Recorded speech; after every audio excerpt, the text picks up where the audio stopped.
bendiga su palabra. Bueno, cuando vamos a mirar cómo oraban los cristianos, tenemos que primero ver el contexto, porque tenemos que reconocer que era un contexto muy excepcional, muy extraordinario. Lo que estaba pasando allí era una atmósfera, un clima de fe, de entusiasmo, alegría, dice aquí. Era una cosa tremenda lo que estaban viviendo y lo hacían de forma unánime. Dice que eran todos los que habían creído, eran de un corazón y de un alma. Me gustaría poder decir que a lo largo de la historia de la Iglesia y hoy día en las iglesias reina este espíritu de unanimidad, pero no es así. Prácticamente, muy rara vez y en contadas ocasiones, esta unanimidad se ha manifestado dentro de la iglesia, por lo cual las decisiones que tomamos, que toman los líderes en las iglesias, los pastores, los consejos, los concilios, son por mayoría, amplia mayoría, por amplio consenso, pero que es rara vez se da una unanimidad con la que Dios en este momento. Pero claro, hay que ponerse en el lugar de lo que ellos estaban viviendo. Estaban experimentando por primera vez, y muy conscientes todos los que masivamente se convertían, se bautizaban y se empezaban a seguir a Jesús de esta manera, perseverando cada día en el templo, por las casas, orando, aprendiendo la doctrina de los apóstoles. Tenemos que dibujar un poquito el contexto. Brevemente quiero que intentemos ponernos en ese lugar con la imaginación. No tenían Biblia. Esto es lo primero. Perseveraban en la doctrina de los apóstoles porque los apóstoles estaban ahí en directo, enseñándoles, guiados por el Espíritu Santo, cómo interpretar el Antiguo Testamento y quién era Jesús que anunciaban los profetas y por qué había vivido, enseñado, resucitado y dónde estaba ahora. Todo eso lo hacían en medio de un mover del Espíritu Santo que acababa de irrumpir, trayendo el reino de Dios a la tierra. Lo que ellos estaban viviendo era la novedad de que algo que habían anunciado los profetas durante siglos y que se enseñaba en las sinagogas y tal, se había producido hacía unos días, unas semanas. Estaban siendo parte de una historia única.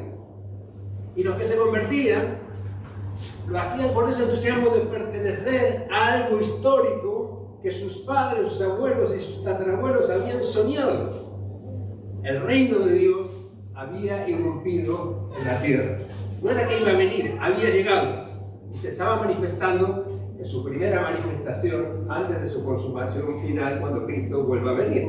Esa era la predicación también apostólica. Cristo viene otra vez, pero esta vez va a venir para consumar el reino. Ahora tenemos un anticipo, la zarra, por medio del Espíritu Santo, una comunidad que vive el reino de Dios en la tierra. Y claro, ellos estaban viviendo eso. Imaginaros esta atmósfera. La gente que se convertía, por primera vez, esclavos y amos, se sentaban en la misma mesa. Compartían, se lavaban los pies los unos a los otros. Eran unos valores totalmente patas para arriba del orden social que ellos vivían, que les rodeaba, que nos rodea hoy incluso. Ese orden social era una novedad. Siervos y amos juntos en una misma mesa y en una misma condición, hombres y mujeres, sin diferencias. Todos iguales en dignidad delante de Dios. Las prostitutas, los publicanos y los maestros de la ley que se convertían a Cristo. Hombres que habían dedicado su vida a estudiar las Escrituras, como José de Arimatea y otros. Pues ahí estaban juntos en la misma mesa, llamándose hermanos, y todos unidos por un mismo sentido. Eso que estaban experimentando era algo absolutamente radical, nuevo, extraordinario, y por eso la alegría, la sencillez de corazón lo dominaba todo. En esa atmósfera oraban también, o sea, perseveraban la doctrina de los apóstoles, partían el pan y oraban. ¿Cómo oraban? Bueno, en cuanto a la forma, no es tan importante como oraban. Yo quiero que veamos ahora con la ayuda de las diapositivas algunos versículos y cosas que pasaban, pero lo de las formas era lo menos importante, aunque voy a hacer una mención a ello. Vemos inmediatamente en el capítulo 3 a Pedro y Juan yendo al templo a la hora novena, a la de la oración. Iban a orar y allí se encuentran con un cojo que le está pidiendo el hijo, un cojo de nacimiento.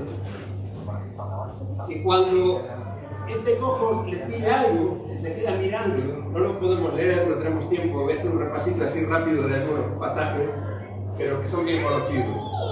Están mirándoles ahí a ver si le dan algo. Dice que Pedro le miró fijamente y le dijo: no tengo oro ni plata, que era cierto, no tenía recursos materiales. No tengo oro ni plata, pero lo que tengo te doy. En el nombre de Jesucristo, levántate y anda.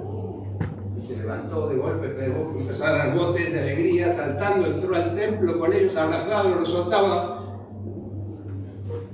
pasando todo el protocolo, el que dirán, pues nada importaba, porque estaba experimentando un milagro extraordinario.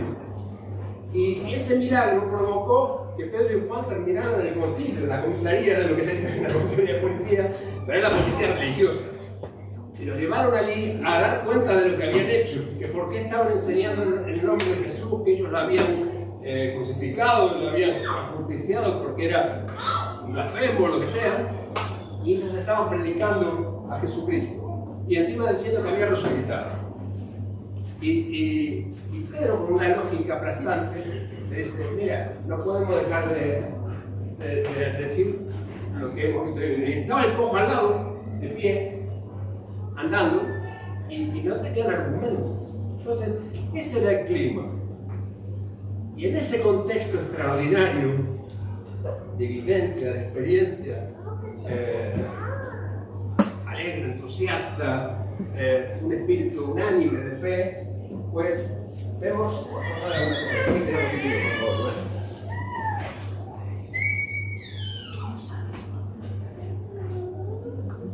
eso. Cuando miramos cómo oraban los primeros cristianos, vemos un contexto y una condición que raramente se produce a lo largo de la iglesia, una unidad absoluta. Todos, en Hechos 1:14, todos perseveraban unánimes en oración. Hechos 2:1, cuando llegó el día de Pentecostés, estaban todos unánimes juntos en la posición. Hechos 2:46, comían juntos con alegría y sencillez de oración, de corazón, perseverando unánimes cada día en el templo. Hechos 4:24, y ellos cuando lo oyeron alzaron unánimes la voz a Dios, y la multitud de los que habían creído eran de un corazón y de un alma. Hechos 5:12, y por las manos de los apóstoles se hacían muchas señales, y estaban todos unánimes en el pórtico de Salomón. Este era el clima, este es el ambiente. Recordad que Jesús dijo que si dos se pusieran de acuerdo en pedir algo, dos, nada más, eso sería hecho. Imaginaros 5.000 hombres más sus familias, tal, unánimes, orando a Dios. ¿Qué efecto podría tener eso, verdad?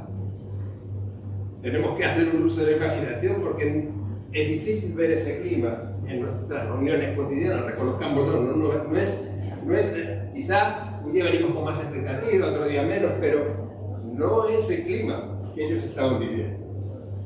Debemos anhelar experimentar ese clima. Yo puedo decir, y algún testimonio contaré luego, de que momentos puntuales en mi peregrinaje espiritual, en mi caminar con el Señor, he tenido algo así, un chaparroncito de eso, y ha marcado mi vida para siempre. Entonces, cuando tú experimentas ese tipo de vivencia, ya no eres el mismo, no crees igual, no es solamente teoría, no crees igual, has visto que el Evangelio es poder de Dios, y no oras igual tampoco, porque no oras igual. Y eso me gustaría subrayar ahora con la ayuda de otra diapositiva, Rubén, por favor. La primera cosa que aparece aquí es que se repite muchas veces que lo que hacían ellos era por obediencia. En Hechos 4:19, cuando el concilio le dice, pues no podéis predicar el nombre de Jesús, dicen, juzgad si es justo delante de Dios obedecer a vosotros antes que a Dios. Hechos 5:29, respondiendo Pedro y los apóstoles dijeron, es necesario obedecer a Dios antes que a los hombres. Es la segunda vez que están ante el concilio. En Hechos 5:32, dicen algo más. Y nosotros somos testigos suyos, testigos de la resurrección de Jesús, de estas cosas, y también el Espíritu Santo, el cual ha dado Dios, ¿a quién? A los que le obedecen. Este era un concepto que estaba, pero fijo en la mente de los primeros cristianos. La obediencia era más importante que cualquier oración. La oración es importante, pero a veces, dejadme que lo diga, soy pastor de hace muchos años, creyente desde hace más, y a veces abordamos el tema de la oración, y hay muchos libros sobre la oración, con 10 consejos para una oración efectiva, pues la oración que funciona, cómo orar para obtener lo que, las peticiones, mil consejos, y dejadme que os diga que no hay oración que pueda reemplazar la obediencia. Entonces, esa es otra parte del clima que ellos estaban viviendo. Los que estaban en esa primera comunidad unánime, cada día perseverando en la doctrina, no estaban preguntándole a Dios en sus oraciones: ¿cuál es tu voluntad, Señor, para mi vida? ¿Cuál es tu voluntad? ¿Con quién me voy a casar? ¿Con quién qué voy a hacer? No oraban así. Ellos sabían cuál era la voluntad de Dios, lo tenían clarísimo. El reino de Dios, buscar primeramente el reino de Dios y su justicia, había dicho el Señor, y eso es lo que ellos estaban viviendo. Todo lo demás es secundario, será añadido, no nos faltará nada, Dios proveerá, mirad las aves de los cielos, pero no oraban por esas cosas, no oraban por las cosas, oraban para hacer la voluntad de Dios, para que Dios les diera valentía frente a las persecuciones, para hacer la voluntad de Dios. Vamos a ver ahora. Porque ellos tenían claro que si obedecían, Dios iba a respaldarlas. Y sabían también que estaban obedeciendo, que estaban en el centro de la voluntad de Dios, estaban en un momento histórico. Entonces no tenían las dudas, que nosotros, 2000 años después, a veces tenemos que lidiar con esas dudas. ¿Estaré haciendo la voluntad de Dios? ¿No estaré haciendo la voluntad de Dios? ¿Cuál es la voluntad de Dios para mi vida? Y luchamos por eso mucho tiempo. A veces ellos no tenían esas dudas, lo tenían clarísimo. Estamos donde tenemos que estar, estamos haciendo la voluntad de Dios, que es ser testigos de lo que Dios nos ha mandado a hacer, y estamos sirviendo, proclamando el reino de Dios. No oraban por las necesidades, curioso. ¿Por qué? Si habéis prestado atención al pasaje, y ahí está, lo podemos volver a leer, cuando había un necesitado, ¿qué hacían? Pues yo tengo un coche que lo voy a vender para ayudar a esta familia. O sea, eso es lo que hacían. No oraban: Señor, provee para la necesidad de fulanito, sino que daban. O sea, repartían lo que tenían. Dice, no llegó a haber en esa primera comunidad ningún necesitado. Ahora, estamos describiendo cómo vivieron ellos esa situación. Es verdad que luego la vida se complica, la historia se complica, y los mismos cristianos tienen que tomar otras medidas. Porque claro, ellos esperaban que Cristo iba a venir ya. Y Cristo todavía no vino, llevando 1000 años. Entonces, al poco tiempo se dan cuenta que no podían mantener, no era sostenible esa situación económica, y que tenían que trabajar. Y que tenía que compatibilizar la proclamación, la vivencia del Evangelio, con buscar cómo sostenerse, cómo hacer sostenible materialmente la iglesia y cubrir las necesidades. El espíritu se mantuvo. Había que atender la necesidad de los pobres, no tendría que haber pobres entre nosotros, pero, o necesitados, los pobres quizá eran todos un poco, pero no necesitados, porque había que cubrirlas como fuera, y la forma era trabajando para que otros pudieran tener. Pablo después se ocupará de esto bastante claramente. En alguna de sus cartas denuncia a aquellos que no querían trabajar, que no trabaja, que no coma. Hay que trabajar, y no solo para tener para nosotros, sino, dice Pablo, para bendecir y ayudar a los más débiles, a los que no quieren. Así que el espíritu se mantuvo, que cambió un poco la forma. Así que no oraban tanto por las necesidades. Pablo no se ve, por ejemplo, cuando habla de los filipenses, les agradece que hubieran enviado ofrendas para sostenerle cuando tuvo necesidad, pero él no estaba pidiendo, estaba simplemente agradeciendo lo que voluntariamente habían hecho las iglesias en su momento de necesidad. Y él dice, mi Dios suplirá pues todo lo que nos falta conforme a sus riquezas en gloria. Él se sabía que no tenía que orar por su necesidad, lo que tenía que orar era, y pide oración, para tener valor, para poder tener sabiduría, para poder hacer lo que tenemos que hacer, que lo tenía muy claro. Resumo, sabían cuál era la voluntad de Dios, sabían lo que tenían que hacer, y lo demás lo dejaban en manos de Dios. Por eso cuando oraban, vamos a la otra diapositiva, como he dicho antes, oraban a veces en el templo, por las casas. Parece ser que eran judíos, la mayoría de los convertidos, por no decir todos, o eran judíos o eran prosélitos del judaísmo, y practicaban la oración 3 veces al día.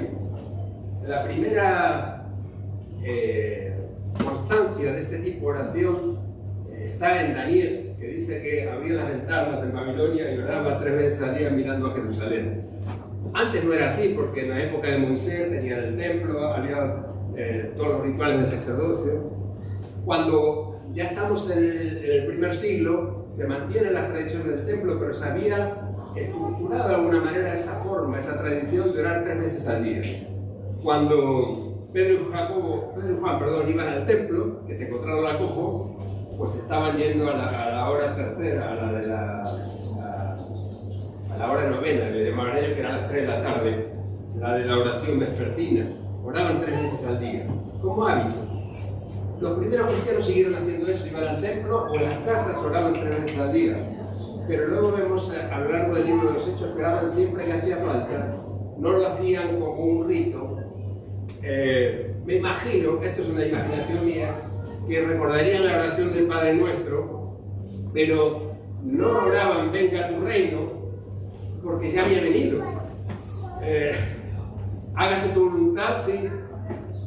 Yo quiero hacer tu voluntad y quiero que todos los creyentes hagan tu voluntad, pero venga tu reino, el reino ya había irrumpido en la tierra y ellos lo estaban experimentando. Así que vemos que, por ejemplo, en Hechos capítulo 4, versículo 29, después de que por segunda vez detienen a Pedro y Juan y les amenazan o si volvían a predicar, ellos dicen, no podemos dejar de decir lo que hemos visto y oído, pero ellos vienen y les cuentan a los creyentes que estaban en las casas lo que les había pasado y lo que le habían dicho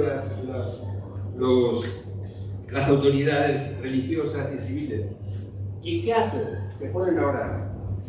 Y oran, no tenemos tiempo de leer todo, pero simplemente lo menciono, en Hechos 4:29, oran para que Dios les dé valentía y denuedo para predicar la palabra. No oran pidiendo que pare la persecución, no oran pidiendo que Dios les proteja, oran para que Dios les dé valentía para hacer la voluntad revelada que ellos conocían lo que tenían que hacer. Me recordó mucho, por eso lo puse aquí, tengo amistad con Ted Blake, vosotros le conocéis, el presidente de Puertas Abiertas, este ministerio que trabaja en los países donde los cristianos son perseguidos, está prohibido a tener culto en público y demás. Y llama la atención, cuando nosotros lo vemos desde Occidente, nos llegan motivos de oración, por favor, orad por Nigeria o por Sudán, hay cristianos ahí que están siendo perseguidos y asesinados por su fe.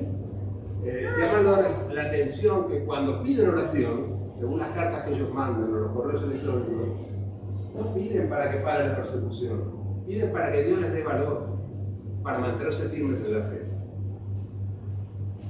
Esto es una cosa muy importante. No sé si somos conscientes de que nuestras oraciones a veces son diferentes. Nosotros nos mira mal un vecino y empezamos a orar, Señor, que este vecino o se vaya o que no me persiga, no me moleste, ¿no? O tal, o... ¿Qué es lo que pasa? Estamos viendo otra realidad. Pero cuando la iglesia, cuando tú como creyente, estás enfocado en hacer la voluntad de Dios, tienes claro qué es lo que Dios espera de ti y estás enfocado en ello, es que las otras cosas ni oras por esas cosas. Ni oras.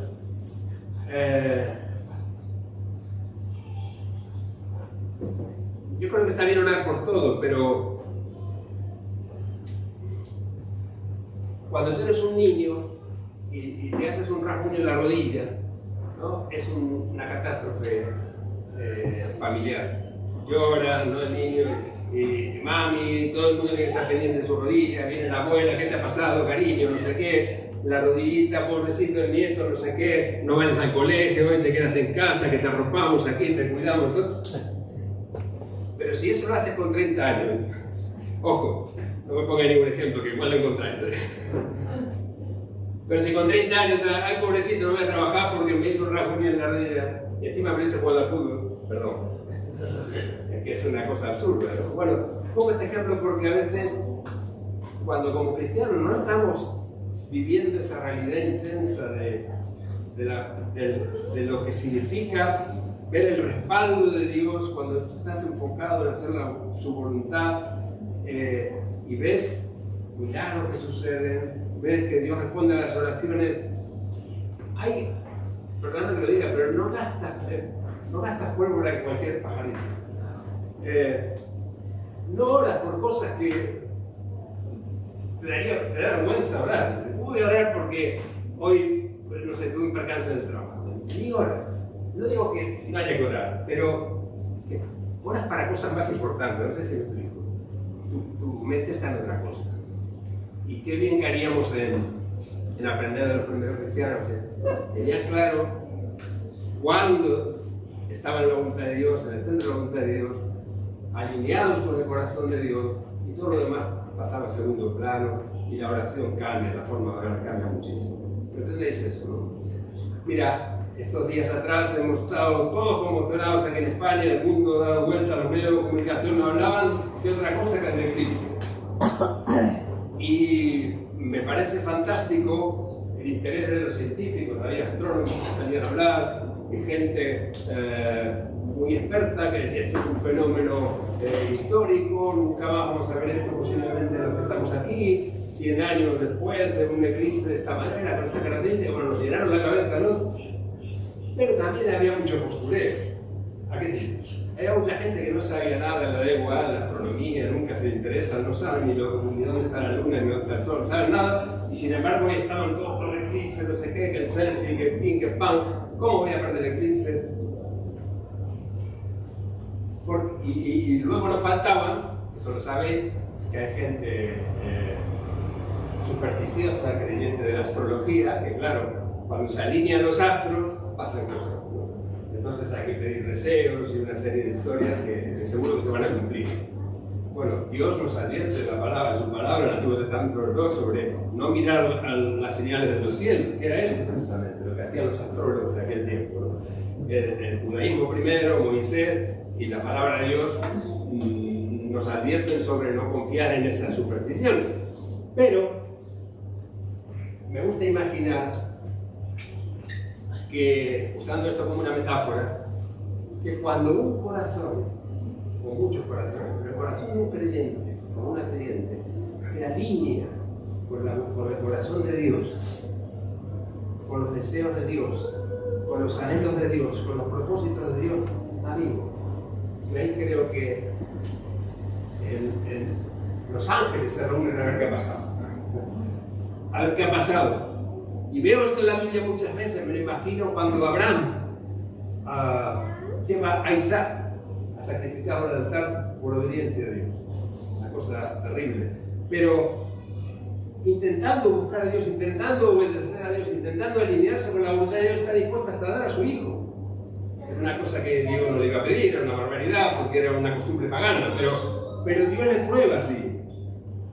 Y después le dicen, ni loco, no te estoy pidiendo esto.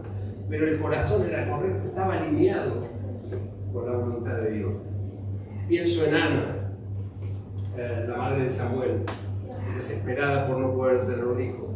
El cielo se para a ver la fe y la oración de Ana. Elí creía que estaba borracha, porque oraba en silencio, pronunciaba palabras que no inteligibles, no era una oración al uso, una oración litúrgica, era una oración, un clamor, estaba pidiendo un hijo. Y el cielo se detiene, creo yo. Ahora vamos a un pasaje que me da un poco de fundamento sobre esto que estoy diciendo. Cuando hay un creyente una mujer creyente, un hombre, un joven, o una comunidad mucho más, que se alinea buscando la voluntad de Dios, su corazón, el corazón de Dios. Y entonces esa unanimidad que se expresa en una comunidad es una unanimidad con Dios también, es una unanimidad espiritual, alinearse con la voluntad de Dios. Cuando leemos la historia de la iglesia y vemos avivamiento, lo que llamamos avivamiento, los teólogos, los expertos que buscan estudiar los avivamientos, grandes avivamientos en la historia de la iglesia, en los 2000 años que llamamos iglesia, siempre, cuando tú lees las biografías o la historia, siempre ha habido algo de esto. Un creyente o un grupo de creyentes que han dicho, hay que buscar a Dios en estas circunstancias y ver qué es lo que Dios quiere que hagamos como creyentes. Uno de esos fue Jorge Müller. Jorge Müller. No sé si algunos habéis leído la biografía de John Müller. A mí me inspiró muchísimo cuando era joven. Fue un hombre que, alemán, nacido en Prusia, pero que estudió en Inglaterra y allí desarrolló su ministerio pastoral. Era la época de la era victoriana, cuando después de la Revolución Industrial, Inglaterra se convirtió en la primera economía del mundo gracias al ferrocarril y a todas las grandes revoluciones tecnológicas, las grandes fábricas textiles. Se hicieron grandes fortunas, pero no había un sistema de bienestar social, así que la desigualdad fue catastrófica para la gente que iba del campo a la ciudad a trabajar. Y es la época de Charles Dickens, de David Copperfield, de Oliver Twist, del cuento de Navidad, Tiempos Difíciles. Las novelas que escribió Charles Dickens son de esa época. En 1834, el Reino Unido vota una ley para restringir las ayudas sociales, porque de esa manera pensaban que la gente iba a elegir trabajar y no ser vagos, porque no querían que dependieran de las ayudas sociales. Pero causó estrago, muchos niños quedaron en la calle abandonados, huérfanos, se juntaban con pandillas, robaban, delinquían, los llevaban a cárceles con delincuentes profesionales. Era un caos aquello. En ese contexto, Jorge Müller y su esposa Mary dijeron, vamos a abrir nuestra casa para acoger a estos niños. Primero acogieron niños, después llegaron a acoger, a construir una institución, un par de orfanatos, donde llegaron a lo largo de varios años a acoger a 10.000 niños. Lo extraordinario de esto no es solo lo que hicieron, sino cómo lo hicieron. Porque lo que quería no solamente quería ayudar a los niños, sino que lo que quería era demostrarle a los creyentes, desafiar a los creyentes, inspirar a los creyentes de todo el Reino Unido de lo que se podía hacer si se confiaba en Dios. Entonces decidieron juntos que no iban a pedir un euro prestado, no iban a escribir cartas de oración pidiendo dinero, por muy legítimo y noble que eso pueda ser, que no iban a decirle a nadie cuándo necesitaban dinero, sino solo a Dios. Y que iban a depender de Dios y en la iniciativa personal de aquellos que quisieran ayudarles. Bueno, mantuvieron durante décadas orfanatos para acoger a 10.000 niños de esa manera. Y se cuenta una anécdota, como varias, porque ahí su biografía es muy inspiradora, pero una anécdota, por ejemplo, es que un día, por la mañana en el desayuno, estaban todos los niños ahí, no sé qué, tenían cientos de niños, y no tenían nada para ponerles el desayuno. Entonces George Bernard dijo, vamos a dar gracias a Dios por el desayuno que nos va a proveer. Estaban todos los niños ahí, dieron gracias a Dios, y en ese momento alguien golpea la puerta, era el panadero del pueblo, no sé qué pasa, pero de repente sentí un impulso que tenía que traerles pan. Un pan calentito, tierno para aquí, les trajo un montón de pan. Y bueno, ya tenían pan, pero vuelve a sonar la puerta, toc, toc, toc. El lechero del pueblo que se le había roto la rueda del carro y dice, se me echa a perder toda la leche si no la consumen ustedes. Así que aquí tienen toda la leche. Leche y pan para el desayuno. Una anécdota de cientos que tiene. Como era George Müller, documentó todas las oraciones respondidas. Y llegó en su largo ministerio, porque llegó a ser muy longevo, murió por 90 y pico de años creo, contó 50.000, más de 50.000 respuestas a sus oraciones específicas, 30.000 de ellas de forma inmediata. Ahora, qué maravilla, ¿no? Pero yo te puedo decir que he visto algunas de esas cosas con mis propios ojos. Es extraordinario lo que Dios puede hacer cuando alineas tu corazón con Dios, con la voluntad de Dios. Porque eso, en otras palabras, es obedecer a lo que Jesús dijo. Buscad primeramente el reino de Dios, su justicia, con todo lo que significa de ordenar nuestras prioridades personales, y todo lo demás vendrá por la medida. Cuando alguien está en el centro de la voluntad de Dios y lo sabe, ora diferente. No ora como oramos todos. Podríamos mencionar también el caso del hermano Andrés, el contrabandista de Dios. No tenemos tiempo, tengo que cambiar. Pero por ejemplo, Cornelio y Pedro, conocéis la historia de Cornelio y Pedro, ahí en Hechos capítulo 10. Dice que Cornelio, que era un centurión romano, pero era prosélito del judaísmo, se había convertido al judaísmo, era un hombre piadoso y que daba limosnas al pueblo, y tenía también soldados que se habían convertido, y tenía como una especie de reunión en casa para adorar a Dios, para buscar la voluntad de Dios. Y este hombre piadoso quería hacer la voluntad de Dios, como otros que fueron, por ejemplo, cuando Juan el Bautista predicaba en el río, en Jordán, y venían los romanos, centuriones, y decían, ¿qué haremos? ¿Qué tenemos que hacer? Bueno, pues no extorsionéis, conformaros con vuestro salario. Había romanos, soldados romanos, convertidos al judaísmo, que buscaban la voluntad de Dios. Y entonces este hombre estaba orando allí y en un momento dado tiene una visión en esa oración. Era la hora novena, dice también, las 3 de la tarde. Tiene una visión y entonces en esa visión se le aparece una ángel y le dice, mira, está Pedro por allí, un apóstol de Cristo, está en Jope, en esta ciudad, está en casa de Simón el Curtidor, envía a unos hombres ahí porque él te va a enseñar lo que tienes que hacer. Él te va a revelar la voluntad de Dios para tu vida. Entonces, recordáis la historia, estoy resumiendo. Pedro a la vez, al día siguiente, mientras esta gente viajaba por los caminos de Palestina para llegar a Jope, él estaba también orando a la hora sexta, al mediodía, a las 12 del mediodía. Y dice que de repente, claro, a las 12 del mediodía, no había comido pincho ni nada, le viene un hambre terrible. Y le sobreviene un éxtasis, una visión, donde le vienen un montón de animales en un lienzo, y Dios le dice, Pedro, mata y come. Le dice, no, porque nunca he comido nada impuro, no me junto con los gentiles. Bueno, eso no le dijo, pero estaba en su cabeza. Soy un judío de los pies a la cabeza, y hago todo como Dios manda. Pedro, mata y come, Pedro, mata y come. Bueno, al final, dice, lo que yo he limpiado, tú no lo llames inmundo. Y estaba Dios hablando de Cornelio, y de los muchos Cornelios que había también, ahí que Pedro no sabía. Entonces, en eso llegan los emisarios de Cornelio, y le dice, mira que pasa esto, Cornelio tiene una visión, dice que el ángel le dijo que tú tienes que ir y tal. Bueno, cuando llega Pedro, todavía no había entrado a la casa, y recibe el Espíritu Santo y empiezan a experimentar lo mismo que el Pentecostés. Los primeros cristianos oraban para escuchar a Dios. Nosotros a veces, y en muchos libros desastrosos sobre la oración, pues me entiende que lo diga, porque he leído muchos libros sobre la oración, sobre todo siendo joven, después de algunos ya, digan, no leo más. Muy pocos. Pero a veces se plantea la oración como un recurso secreto, misterioso, para cómo conseguirnos, cómo salirnos con la nuestra, espiritualmente hablando, siempre cuidando mucho el lenguaje, ¿no? Pero cómo conseguir de Dios, ¿no? Como si fuera así el contraluz de Dios, como la mujer que tocó el manto de Jesús, ¿no? Que bueno, eso fue, Dios lo aceptó porque era muy legítimo, muy honesto, muy de corazón, pero a veces se plantea la oración como algo que nosotros le tenemos que arrebatar a Dios con nuestra fe. Y eso no es así. Así no oraban los primeros cristianos.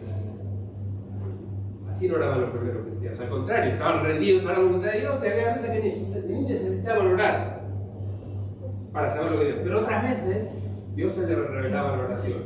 Me pregunto, ¿cuántas veces cuando oramos lo hacemos para pedir cosas a Dios, para recordarle toda la necesidad de la lista, ¿no? Yo de joven he hecho listas también, para ir tachando lo que Dios me pedía. Tuvo su lugar, en su momento me sirvió, pero después me arrepentí un poco de ello. ¿Cómo voy a pasar una lista de Dios como la lista del Mercadona, ¿no? Que a veces mi niña me pasa la lista del Mercadona, tengo que ir a comprar esto, ¿no? Y a veces vamos con nuestras oraciones a Dios así, necesito esto, y te pido también por fulanito, menganito, y los hermanos de la iglesia necesitan esto. Y no es que esté mal, pero habla muy pobremente de lo que es nuestra forma de entenderlo.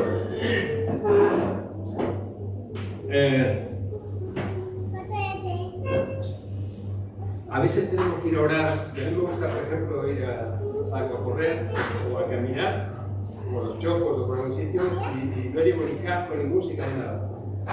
Voy un poco ahí pensando en mis cosas, pero también intento escuchar a Dios. Muchas de las predicaciones que comparto en la iglesia me vienen ahí, cuando estoy con la antena puesta. Necesitamos silencio para escuchar a Dios. Necesitamos dejar de hablar, dejar de pedir. No es que esté mal, tiene su lugar pedir, pero a veces necesitamos simplemente ir a Dios para escuchar qué es lo que Dios tiene para decir. Y Pedro y Cornelio, por separado, conectaron con Dios. Y Dios les habló muy claro. Y a veces oraban en situaciones de crisis, donde ya no había esperanza, para decir, pero Dios tiene la última palabra. Y en el capítulo 12, de hecho, vemos cuando Herodes manda a matar a Jacobo, hermano de Juan, y luego mete en la cárcel a Pedro.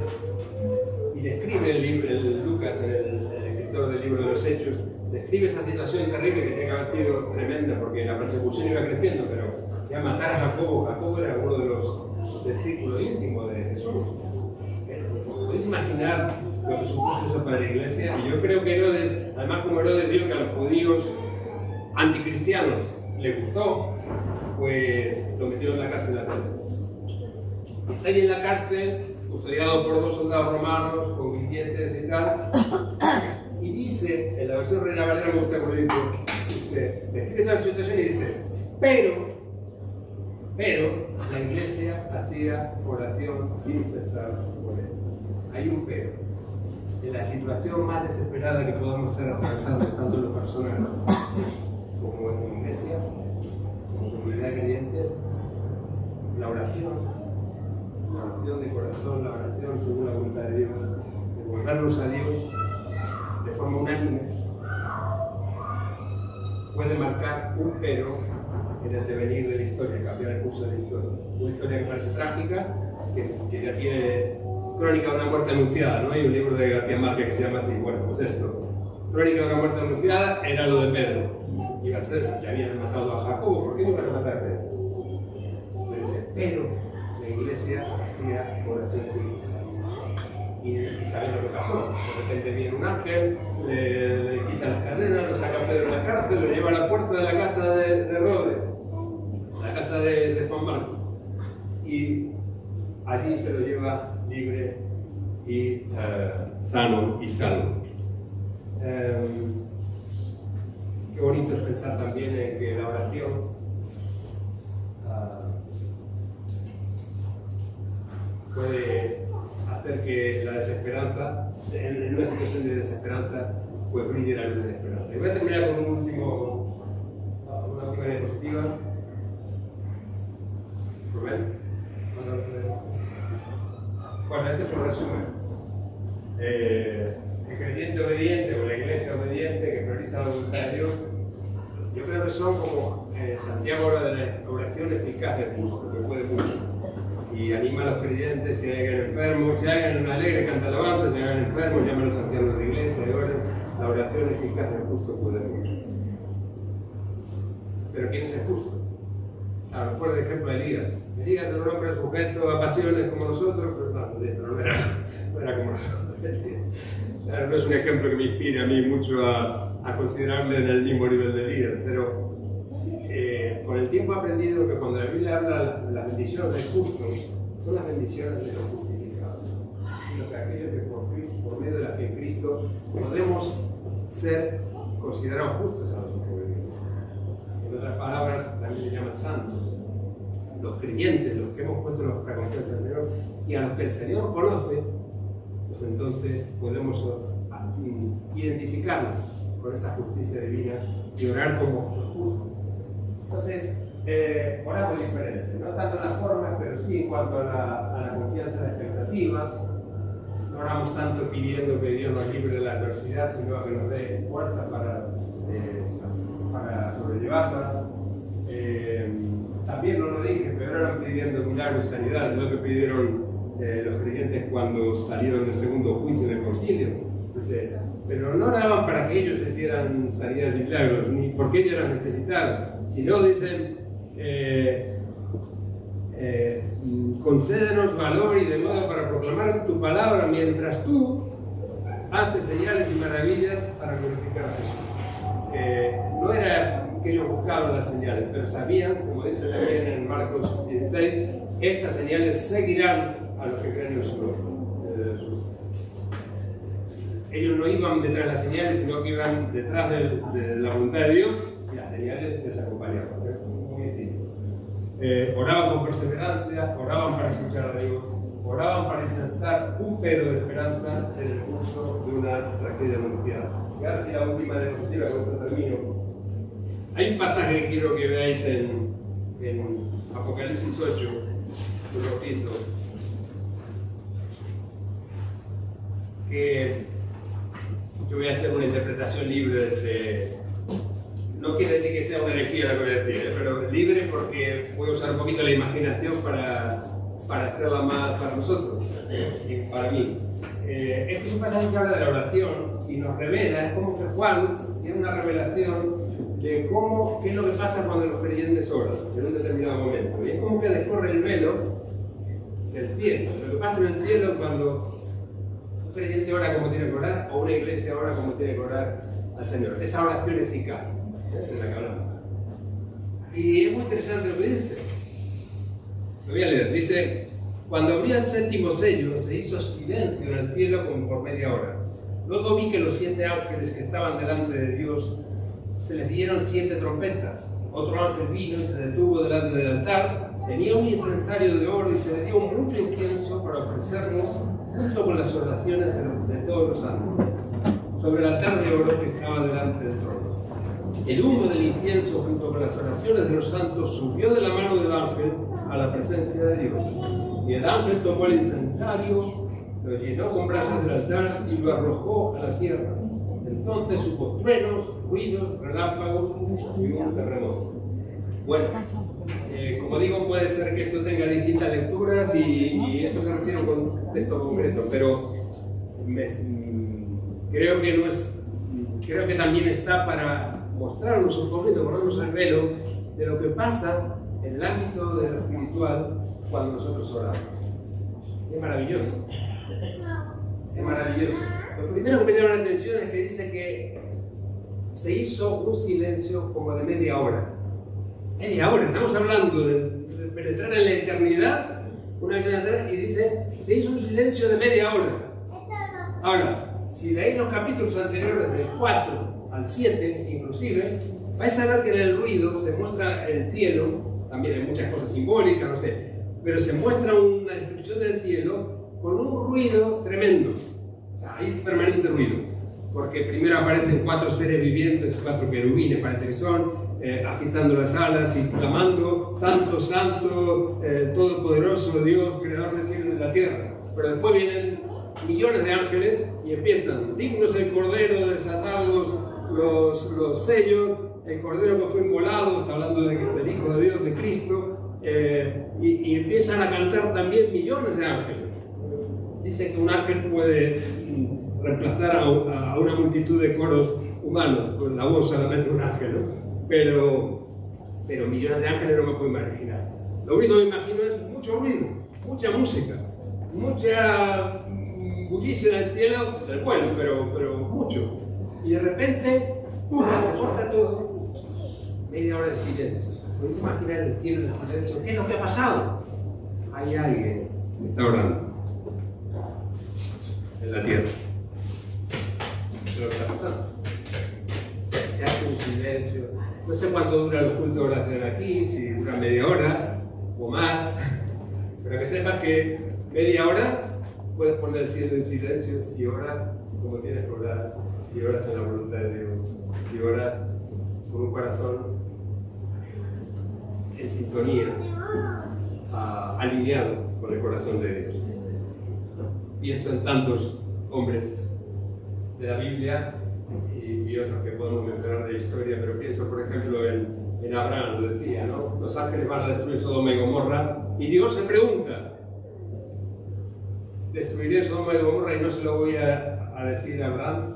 Siendo que él, sé que es un hombre creyente, que me va a obedecer en todo lo que diga y que va a bendecir a todas las naciones de la tierra, diciendo que va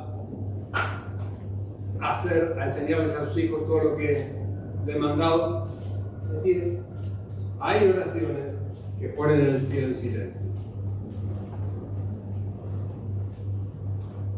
Y yo imagino que cuando oraban los creyentes del libro de los Hechos, el cielo se silencio. Y se escuchaba. Dios escuchando la oración. Y entonces, ¿qué pasa? Segundo paso. Dice que de repente llegan las oraciones como un incienso al altar de oro que está en el cielo. Pero son poquitas. Es un fueguito.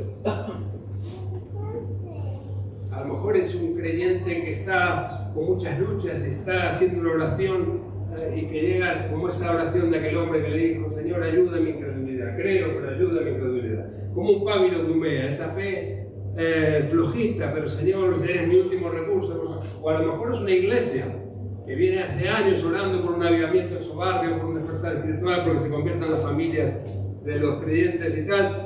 Y llega, pero es poquito el incienso. No es que sea malo, es de buena calidad, pero es poquito. Entonces, ¿qué pasa? Vienen los ángeles y añaden un montón de incienso para que arda eso.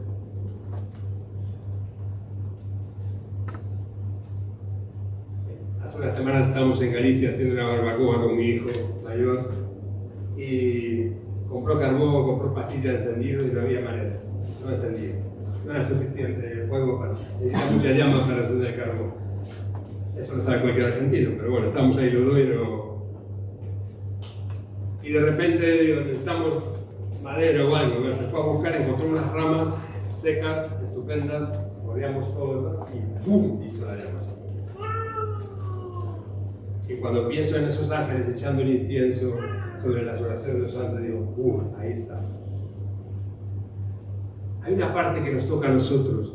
No importa si somos débiles en la fe, si tenemos luchas, pero si estamos haciendo nuestra oración, estamos buscando primero el reino de Dios, tenemos las prioridades claras y nuestro deseo de buscar a Dios es sincero, Dios se va a ocupar del resto. Y entonces volverá fuego del altar a la tierra. Y vuelve en forma, dice, de terremotos y tal. Bueno, algunos ven aquí juicios y calamidades, ¿no? Catástrofes naturales y tal. Pero yo veo ahí el fuego del altar también puede ser pasión espiritual, avivamiento, puede ser milagros, puede ser señales, puede ser un montón de cosas que salen del fuego del altar celestial y caen sobre la iglesia, caen sobre la vida de la familia, de los cristianos y de aquellos que deseamos hacer la voluntad de Dios. Con esto terminamos. Agradeciendo vuestra atención y deseando que esta palabra sea de inspiración para tu vida. Podría tirarme media hora más contando testimonios reales que yo he visto de oraciones contestadas de una forma extraordinaria. Pero, bueno, seguro que algunos de vosotros también podéis contar testimonios similares. Así que os animo a recordar esas cosas que habéis visto y oído para poder refrescar nuestra fe, nuestro entusiasmo, nuestra alegría y inspirarnos unos a los otros para que la voluntad de Dios pueda hacerse en nuestra vida y en nuestra iglesia. Amén. Amado Dios, gracias por tu palabra y gracias por esta iglesia, gracias por cada persona que está aquí y por el Espíritu Santo que nos guía a toda verdad. Te pedimos tu bendición y que esta palabra podamos atesorarla y sea de inspiración para nuestras vidas. En el nombre de Jesús. Amén.